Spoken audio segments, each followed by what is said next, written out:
Welcome everyone to another edition of the Kieri YouTube channel session. This is Mark Capeman. I'm the president of Kieri Solutions, and I've got John Weadon, who is our CIO and also one of our lead CCA assessors with me today. Say hi, John. Hi, John. Sorry. Perfect. He did wave already, but I felt it was important you heard his voice. We are going to talk to you today. We're being a little lighthearted because this is a subject that I think will be near and dear to many of you. We are going to talk to you today about what it feels like to be assessed when you are yourself an assessor. So, little background: as a certified third-party assessor for CMMC, we are required to also go through our own assessment, and it is run by the Defense Contract Management Agency, or DCMA, not by the Cyber AD. However, it mirrors what we will put our companies that we're assessing through for their certification.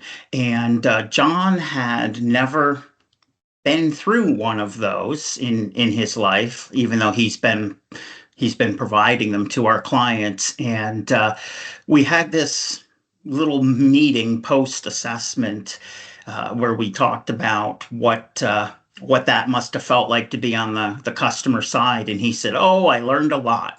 So here we are. We're going to talk about that today. Just give you some high-level things that occurred to him from a preparation perspective. And then also just give you a few kind of key takeaways from our experience. And it's all here is intended to help you be a little more prepared, because the more prepared you are, the smoother it goes, regardless of who the third-party assessor is. The better you have your data organized and your team lined up and all those different aspects of preparation, the faster and smoother the assessment will progress for you and ultimately get you your accreditation, which is what you're all looking for. So with that, I'm going to turn it over to John and let him talk a little bit about the experience, and we'll go from there. All right.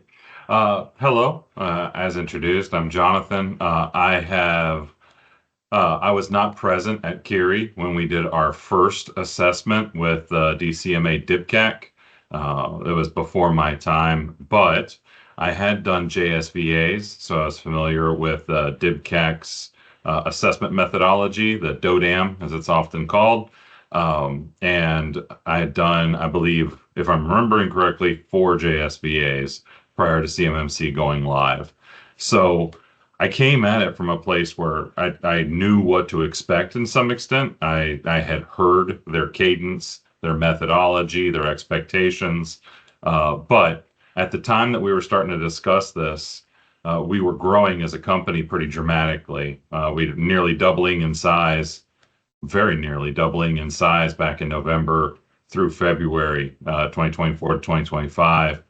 And we were also onboarding new IT members. So there were changes to the structure. We're doing transfers within the organization, more cleanly solidifying some of our roles, splitting out into consulting teams and assessing teams, and becoming a little bit more professional and set in our ways and all that. So in the middle of all of this, we started just realizing that we needed to accelerate our reassessment so that we could be a certified third-party assessing organization. And I believe it was mid-February when we finally got the scheduling set up with DIBCAC. And then they booked us for the second week of April. They allowed us some leeway, which was very nice on their part, but that was the best time for us based around their availability and our availability, while staying very close to the 3-year cutoff, since we have to do it every 3 years like everybody else.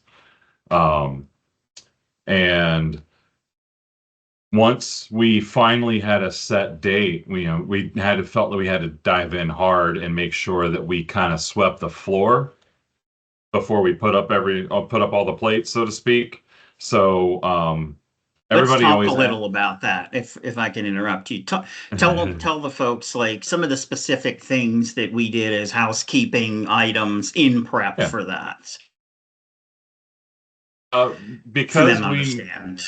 yeah, people were ask me about the timelines of this stuff a lot. So I'll use generalized dates throughout so that there's an understanding of how long these things took. So late February, because of the fact that we needed more IT people and we were onboarding them, we had a backlog of service tickets, just people saying, this is happening on my computer, or that's going to be a problem in the future, or I need this software authorized. So we focused pretty heavily on clearing ticket queues throughout the majority of late February. Change tickets were a big priority because those are larger sweeping changes, and those cannot happen during the assessment. Smaller service tickets, incidents, which is generally classified by us as being a security incident or a break fix. The security incidents all obviously already get resolved as they come in, but any break fixes that we were letting linger in the background, we had to catch up on. And only then did we feel more comfortable to start doing the house cleaning and above that, which is to say, we sat down as a group, and it was helpful to have a new IT person. So we had a fresh set of eyes on everything, and they were seeing all this for the first time. So we had him work with the two of us and go through every single procedure and do every one of them at least once. And every single time we hit a point where something didn't work particularly well, we made a note of it, added a line to the procedure, and then because policies are controlling of procedures, we verified that that hadn't affected a policy.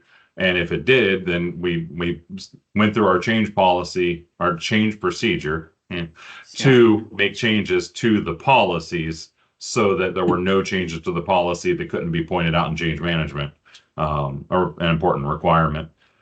And then once we had done that, we went through and we did a full self-assessment of all of our controls so that as we went line by line, we could get very fresh artifacts for every single item in preparation for what we could provide to DIBCAC.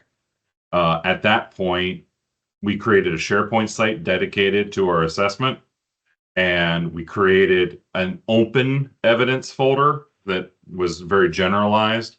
And in it, we were throwing everything using the naming scheme of the assessment objectives that would be to come. That was pretty much all of March that we were working on this. We had one big change ticket, especially where we were changing from Windows 10 to Windows 11, and we wanted to simplify the system before the assessment. Which I was very grateful that we had put that much work into all of that, because the beginning of April triggers one of our quarterly cybersecurity checklists. That is, the quarterly checklist has a significantly higher scope of work and requires more time. So now we finally had a really good double check of every policy, every procedure, SSP, compliance documentation. We had done a nice, fresh cybersecurity checklist. And so we turned our point of view to all of the miscellaneous stuff, because now we're at the very beginning of April and they're going to want stuff very soon. In the course of all of that, what I haven't already made clear is that they needed documentation from us well in advance of the assessment. I believe it was the SSP had to be provided to them mid-March. Yeah, mid-March was when we had to give them our SSP. And it was, I believe, late March, we had to provide them a copy of all of our policies and procedures. And then it was early April. So we did a review of every cybersecurity checklist for the last 2 years to make sure that no fields were ever missed throughout any of that time. Thankfully, we're pretty good at eating our own dog food. So the spot check was very easy. But for any organization that's kind of taking it easy and occasionally missing a thing here or there, be honest, verify everything going back, that you're not lying about anything, but fill it all in, make it all nice and thorough so that you can document the work you were doing anyway. And then mid-April, our assessment began, April 7th. In the last few days, those last couple of days, we've locked in a moratorium on changes so that no change would start and have to hold. And we reviewed all of our inventories one last time. Since those are not an artifact we send in, those are checked live. Make sure that every account was exactly perfect. Every device was perfectly listed with every piece of information in it. And every piece of software was listed exactly as it appears in the environment. Again, the quarterly checklist we had just done helped a lot with that to make sure that that happens. So we were doing that work anyway, which I guess is kind of the point of a maturity model certification. So it was a lot of work, I think, is what I hear. A lot of prep. And in fitting all of that prep in with, the day job. Just remind everyone that it's a significant uplift to get yourself positioned for your assessment, and then as you have to prepare, really you should be preparing for your two self-assessments in a similar fashion. But certainly when you get to your 3-year anniversary and have to prepare for that next assessment, it's a pretty significant uplift for several months ahead of time to really be confident going into the assessment that you have everything in order that should be in order. Absolutely. Yeah. Luckily, the new IT guy, Eric, was handling a lot of the day-to-day tickets. So people don't stop requesting things just because you have an assessment coming. But we were still doing vendor relations. As I mentioned, we were doing a significant increase in headcount. So there's a lot of negotiation of rates on how much all of these licenses cost, make sure that we're not over purchasing anything. You guys were negotiating a vendor for project management at the same time. And then, of course, there's also all of the assessments. I was traveling for assessments part of the time that we've already talked about, and doing virtual assessments some of the rest of the time. And I'm a QA person. So I was QAing other people's work, where the lead assessor has to have me QA work before it goes for submission to EMAS. So yeah, absolutely. You're still doing your day job, but you're also doing this. Yeah. Thankfully, which will be the same for everyone. It's not like you get to turn everything else off, focus for 60 days, and then pick everything back up. Sadly, it just doesn't work that way. No. What you can turn everything off for, generally speaking, is the assessment itself. So we made it very clear to people 3 days in advance, well, a week in advance, and then again 3 days in advance, that we were all going effectively offline, and that short of emergencies, everybody has to kind of fend for themselves. Because we were in a presentation on Teams with DIBCAC all day, every day, for about 2.5 days. I believe that it's due to our preparation, but we were able to complete 1, 2, 3, we're about 4 or 5 families every half of a day. Except, of course, as everyone's familiar with, AC, right? We did AC, AU, and IA, and that was an entire day for just those 3 families, because they're always huge. In terms of the actual assessment, what I would tell people is make sure that you have prepared the artifacts in advance and that you yourself are familiar with them. If you're using the KCD, then your cybersecurity maintenance checklist are going to answer so many questions that your assessors are eventually going to roll their eyes every time you refer to it. And that is on purpose. But by Wednesday, the 9th of April, we managed to do our outbrief. And once we were done, it was such a relief. Everybody, even the people that were in the room just to answer the occasional question, walked out of the room going, oh my goodness. Speaking of which, the people in the room, your primary implementer will probably be involved the entire time. If you have subject matter experts, have them present when they're needed, let them know to be available on hot call other times in case an assessor has a question. But when it's their time to speak, let them speak. If you hold back a subject matter expert from speaking from a place of professionalism and expertise so that you can bumble through it, you're hurting your assessment. uh, and I've seen that in JSVAs too, where occasionally somebody in the organization just feels like they need to be the one to do the talking, in part because they're the most outgoing and extroverted of the group, and all these other people feel like we're implementers, but they're introverts and they don't necessarily speak as well. Yeah.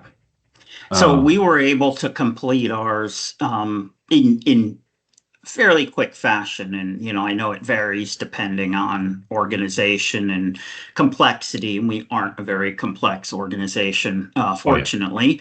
Some of it is our size as we grow. So will the complexity.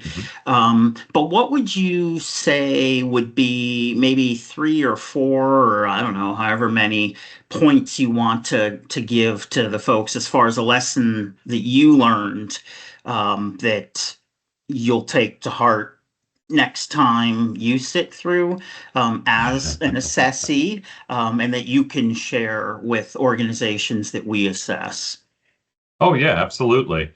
Well, first off, and one of the things that is a little more specific to a DIBCAC assessment is they grant you 5 document changes.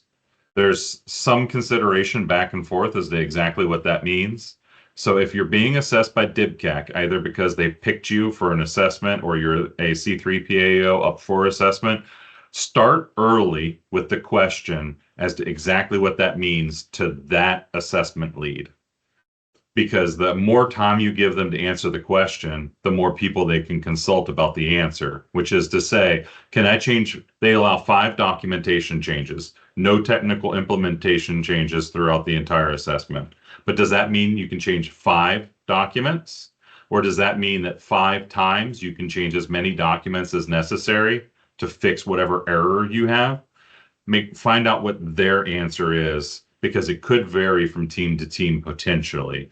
I'm going to And then, stick an asterisk there as well because their guidance is not a documented. The process in 32 CFR for an OSC is not clearly documented as mhm, far as is there a certain number of changes and is it certain types of changes. So please refer to Rule 32 CFR. You will absolutely find some interpretation from one C3PAO to another as to what that looks like. But the point John is making is real important. Like, understand what your assessor's perspective is on those changes and how it in the case of you that are OSCs, how it relates to your environment. But I do encourage you to go look at the rule because there's language in there to clarify, although it's not carved in stone type of language from the DoD. yeah, that 5 change, I believe, comes from their DODAM, their methodology. Yes. And that's why I was saying that's a little bit more DIBCAC specific. If Yep. you're an OSC and you're working with the C3PAO, just early on, even as early as when you're vetting your C3PAO to determine whether or not you want to work with them, ask them what they're going to allow during the Yep. assessment period. Perfect. Uh, Yep. Absolutely. Another item that was incredibly difficult for me because I helped architect the KRA, which is derived directly from Kieri. Prior to being CIO, I was the IT guy for Kieri for quite some time. So I've had my hands elbow deep in the technology of what makes us run as a company for a long time and the compliance requirements therein. I'm crazy enough that I actually enjoy this as opposed to getting bored all the time and glassing over. So when they say that appears to be trending met, stop talking. I keep wanting to say, oh, but I've only explained half of the control. But once they reach the point where they feel that it is adequate and sufficient, and have said that's trending met, stop. That's true of a C3PAO assessment as well. If there comes a point where they seem like they're satisfied, they're like nodding pretty well, you can just kind of slow your cadence, see if they say okay, and if they say you're met, stop. And don't click on any other screens or open other stuff. Just pull it right there. In relation to that, because you have the one screen that you're often going to be sharing with people, I strongly suggest that people have multiple monitors and screens so that you can have your SSP that you're going through with the assessing organization, be it DIBCAC or a C3PAO, open at all times, and you know exactly where you are, and you know exactly what you have said so that you can reiterate that and you're not coming up with something new or different. Similarly, on another screen, you can have an ongoing conversation with other members of your team because you're probably virtual. If you're not virtual and you're in a conference room, be careful. Crosstalk can get picked up by a mic. So you might still want one anyway. And whatever current artifact that you are discussing that you are maybe not screen sharing that can reference or go back and forth, or the screen capture you took of the same thing that you're having to show in the moment, because all these assessments are a moment in time assessment. So quite often, even if you present an artifact, either DIBCAC or a C3PAO, DIBCAC more often, will say we need a screenshot of this right this moment. In which case you can look and see exactly what you're supposed to be showing them. I mean, there's no guesswork. The way you're going to have a short assessment like we had is by having the answers before you start the test and just basically cribbing off your own notes from the past. It is an open book test. Take advantage, 100%. I'd say the last thing that I would chip in on is, and I touched on it a little bit already, either have the people you need in the room or have them on hot standby. If not, when you're getting close to like personnel security, make sure that somebody from HR knows they might need to step in if they're going to be involved in the screening process or something like that. If you have a subject matter expert on virtualization, have them ready to come in when you get to the part where you're talking about those external connections and how you're going to control and monitor them, that sort of thing.